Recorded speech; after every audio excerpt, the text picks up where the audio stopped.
中山一日遊。咁啊，最近返咗香港就探親探朋友啦。咁啊，揾咗一日呢，就特登上咗中山，就自己單拖上去。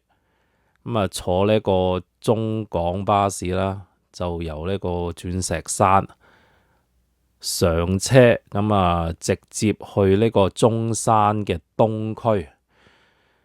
咁呢，就嗱個原因呢，就係因為即係近排啦，好多人都話去中山啊、珠海退休啦，好多香港嘅。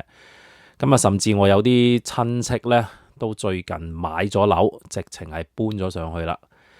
咁啊，我呢個親戚呢，就其實佢係即係佢都幾聰明啊，即係佢唔係好即係話跟住嗰啲咁嘅買樓團啊，走上去中山度啊，就俾人哋真係說服佢買層啦，即刻。佢自己其實就走去租咗一年，就睇咗環境，咁睇下適唔適合，咁啊覺得咧幾好，咁啊所以先至即係定落嚟之後先至自己買嘅吓。咁佢就揀咗東區。咁我今日咧，其實上去咧就其實係睇個區嘅環境。即係唔係真係話睇樓，其實我係想睇咗個區先吓，同埋講真，我係冇咁快係諗住話係上去中山或者去邊度，即係買層樓啊，或者租層樓，然之後退休。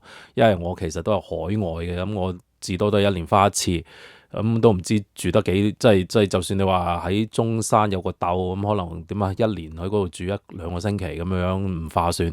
不過就睇下啫，其實係咁啊，同埋即係考察下，即係個環境係點啦，同埋係咪真係咁即係平呢啲嘢，同埋係咪真係慳到好多咁。所以咧，我今日咧就特登咧，其實食咧都係食啲地道最平嘅嘢，不應該係最平啦，差唔多。咁我係一日午餐同晚餐咧，我係食咗30零蚊人民幣吓。咁我一陣間可以分享下我食咗啲咩啦。咁啊，首先係即係我個目的啦，其實就係即係想睇幾個樓盤嘅。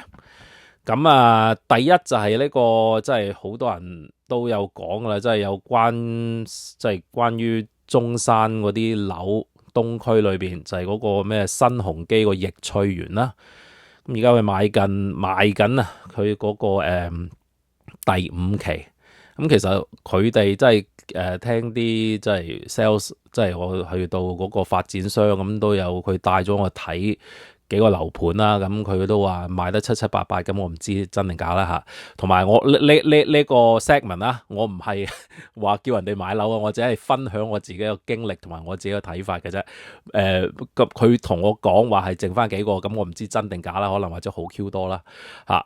咁 anyway 就係咯，咁呢度咧就係我首先去睇嘅逸翠園。咁啊，呢個第5期，咁其實逸翠園佢成個發展咧，其實係2000年頭已經開始啦。咁所以咧，有啲即係我之前即係有時都有睇嗰啲 YouTube 有啲講解中山樓嗰啲即係嗰啲video 啦。咁我就即係所以都有呢個興趣，想親身體驗下逸翠園係點。有一樣嘢係我即係之前唔知嘅，係今次先知咧。原來佢嗰個即係個房產期啊，即係通常大陸樓係70年噶嘛。咁佢呢個係70年，雖然係70年，不過咧因為佢個發展時間，即係佢成個地區咧係2000年頭開始咧，佢係計嗰個時間。即係所以，譬如話逸翠園1期咁，可能2004年或 whatever 咁樣開始啦。咁你呢個雖然係5期啱啱起咗無耐啦，佢嗰個房產期其實都係跟翻200即係2000年頭啊嚇。咁所以佢唔係70年，佢可能都係剩翻50年度嘅啫嚇。咁所以咧就要留意下啦呢樣嘢。即係如果你話係即係呢樣嘢對你係緊要嘅，咁你就要係咯，知道嚇，唔好諗住話買新樓咁啊有70年。而家開始計起，其實佢係計成個發展地區嚇。咁呢個第5期咧，其實即係佢嗰個成個個 building 啦，即係佢嗰棟係我覺得係幾靚，同埋幾新咯嚇。即係佢嗰個 design 啊，成啊係幾正啊，同埋佢嗰個小區咧，即係佢環境都係即係做得都幾好嚇。咁啊係咯，咁啊睇咗幾個單位啦，即係由100，即係最大好似呢個係120幾方咁，即係大約1300、1400尺咁樣啦嚇。咁啊去到另外細啲咧，有兩個就係80幾方咁，即係大約900尺。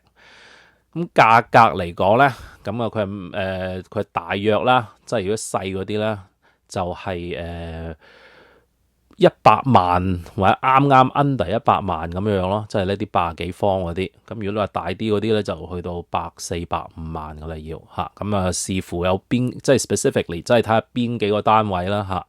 咁有啲可能或者係平啲，有啲貴翻少少咁樣啦嚇。即係整體嚟講。因為我又唔係話好熟中山樓，不過我睇咗呢個先，咁又覺得咦咁個價錢其實即係如果你話相比於香港啊或者係深圳咧，咁啊梗係超值啦。同埋你呢個新鴻基發展咁，始終都係香港發展商啦，同埋佢個物業管理咧都係新鴻基佢哋個旗下嗰啲物業管理嚟嘅，咁所以咧就呢個係一個好大嘅賣點。咁同埋聽講易翠園其實好多香港人都喺呢度住，即係買嘅都好多係香港人，咁所以就翻個即係自己有即係自己區咁嘅好處喺度啦。咁啊同埋呢幾棟即係5期咧，其實係真係有我記得好似係啟德咧有即係有啲好似差唔多咁嘅樣嘅。咁如果你話啟德，雖然你話個價都跌到即係派度啦，即係跌咗好多啦，不過近排又起翻啦，即係香港樓就不過都係啦，即係你同一個 size 嘅，即係你話900零尺咁，分分鐘差唔多都2萬蚊一尺㗎啦，香港咁即係差唔多成2000萬，咁你呢度即係100萬鬆啲，咁即係爭成差唔多20倍喎嚇。咁啊地段唔同啦，咁梗係中山同香港。不過真係咁講啦嚇，即係如果你係退咗休嘅，你或者係即係唔係話成日出去出邊嘅，都係中意喺屋企嘅，咁睇下劇啊，或者種下盆栽啊，砌下模型啊，玩下自己中意嘅嘢。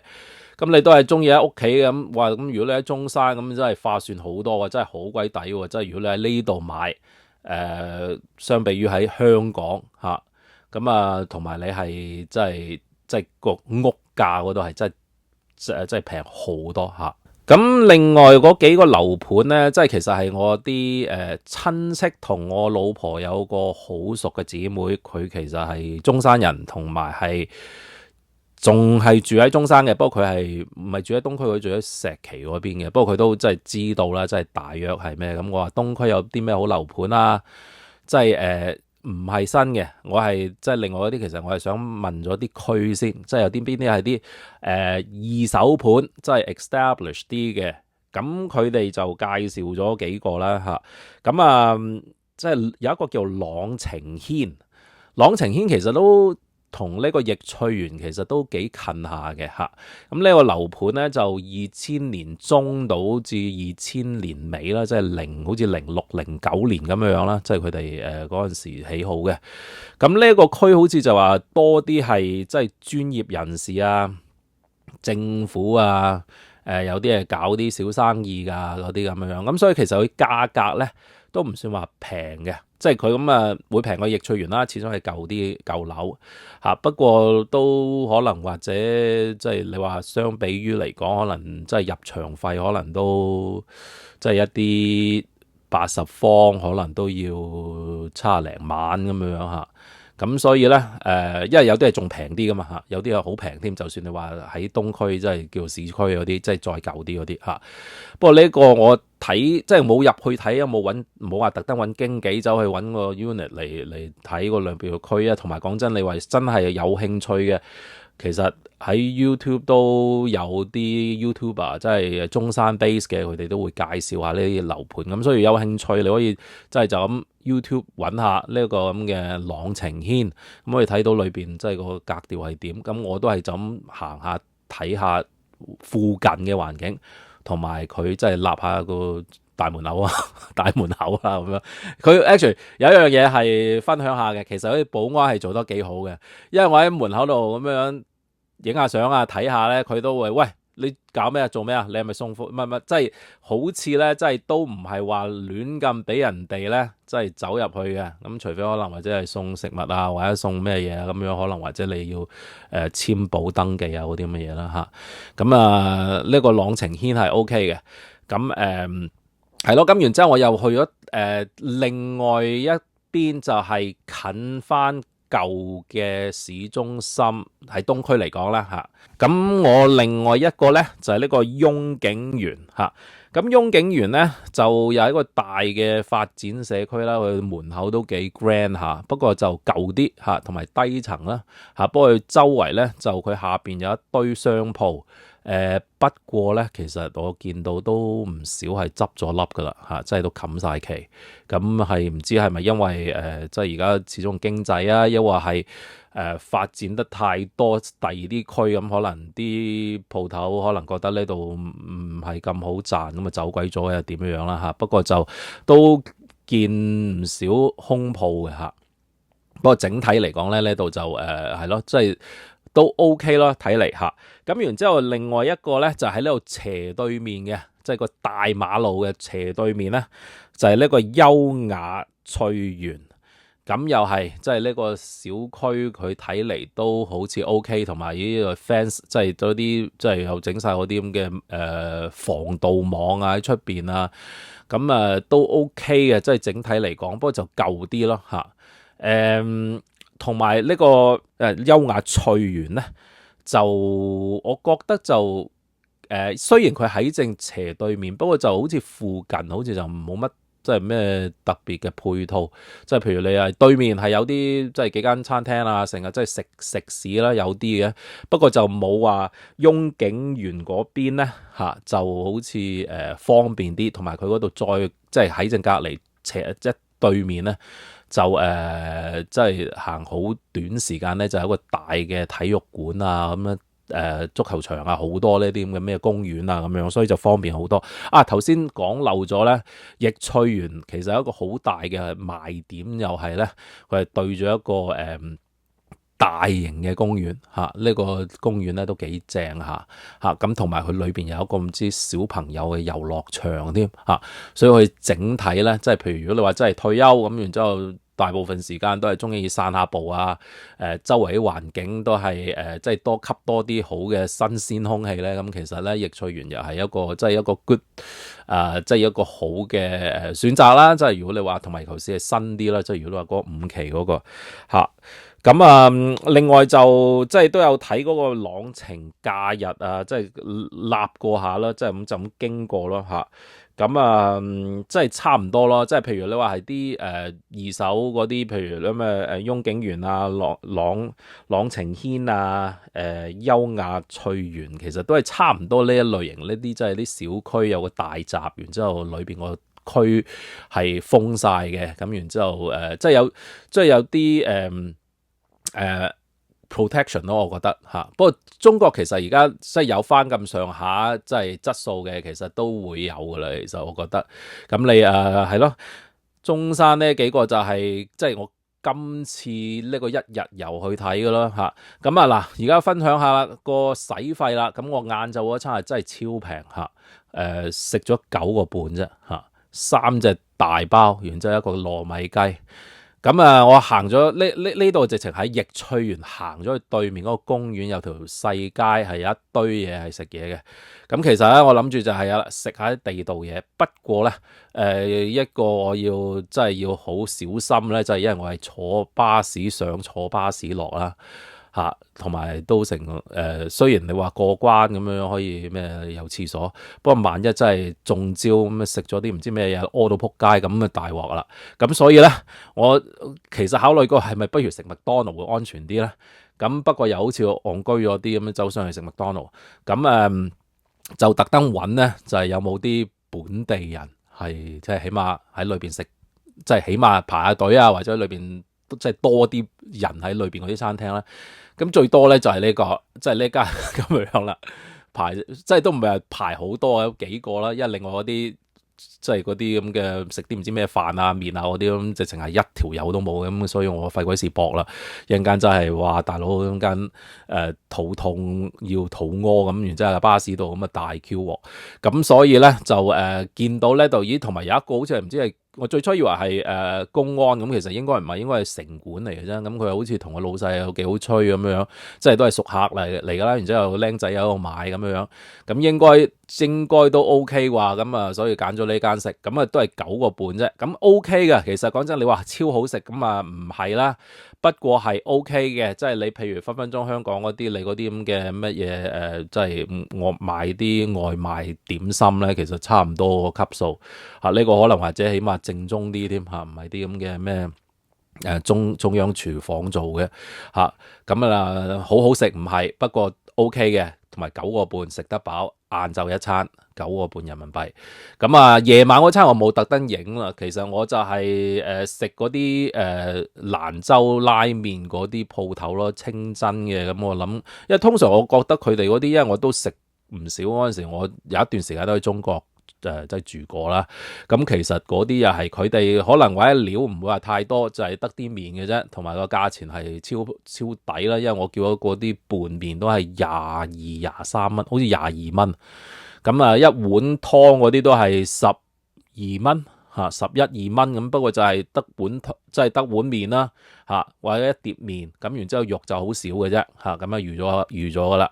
不過就OK 嘅，即係我不嬲食開啲，譬如你話咩清真嗰啲咧，其實係我覺得佢做得都即係起碼佢哋會即係最我最驚嗰一日咧，就係話食到肚屙啦，咁應該就唔會咁樣啦，即係個機會率低好多，咁所以我揀咗嗰個啦。咁如果你話係食好多，即係食好啲咧，其實中山我呢個區咧，即係今日去睇嘅嗰啲咧係有好多選擇嘅。咁已經有一間咧，即係有呢個商場裏邊啦，喺呢個威尼斯啊。呢間嘢咧就好多品種，可以好多嘢可以揀嚇。咁價錢咧真係相比於香港咁啊平好多啦。同埋呢個商場有一間日本，呢間日本嘢又係爆晒嘅。即係我走去睇嗰陣時都差唔多成，即係我已經食完嘢啦，咁啊特登走去睇。出邊好似有幾個排緊隊，後尾都人哋話好似話已經係冇啦，咁直情叫佢哋唔使排啦咁樣。咁所以咧，即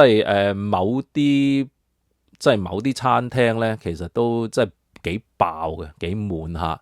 咁即係啱喺嗰條咁嘅細街嗰啲啊，直情係冇人食㗎啦。咁嚟到個商場咧，譬如呢間日本嘢咧，就反而就係爭崩頭咁樣嚇。咁價錢 OK 嘅，即係相比於香港。不過你話40幾50蚊人仔咁，如果你話within中山，我咁叫係即係高價啲㗎啦嚇。for 一個晏晝嚟講嚇。咁係啦，咁今日分享下即係我呢個中山嘅一日遊啦。咁唔係話諗住話即係叫人哋去買樓或者係去中山住，不過就真係我想分享下呢個睇法係真係。如果你話中山咁，你係即係如果係退休，我覺得啦，即係個人覺得咧，使費係可以好低嘅嚇，同埋我係特登坐巴士，每程係2蚊雞嚇。咁我唔知你話有冇啲咩月票啊或者剩添啦嚇？不過你每一程都係2蚊嘅啫。咁我話周圍去坐下，咁感受下本地，即係如果你係最平嘅生活，可以去到幾平嚇。咁不過我都知，譬如我親戚嗰個好似買咗部車添啦。即係如果你話方便啲咁咁可能或者你自己整部即係電車啊或者剩啊，咁你中國嗰啲都幾平下嘅。咁同埋如果你話買間屋喺即係你層樓可能有啲係包埋車位嘅，咁仲咩添啦嚇。咁係啊，講住咁多先啦，多謝大家。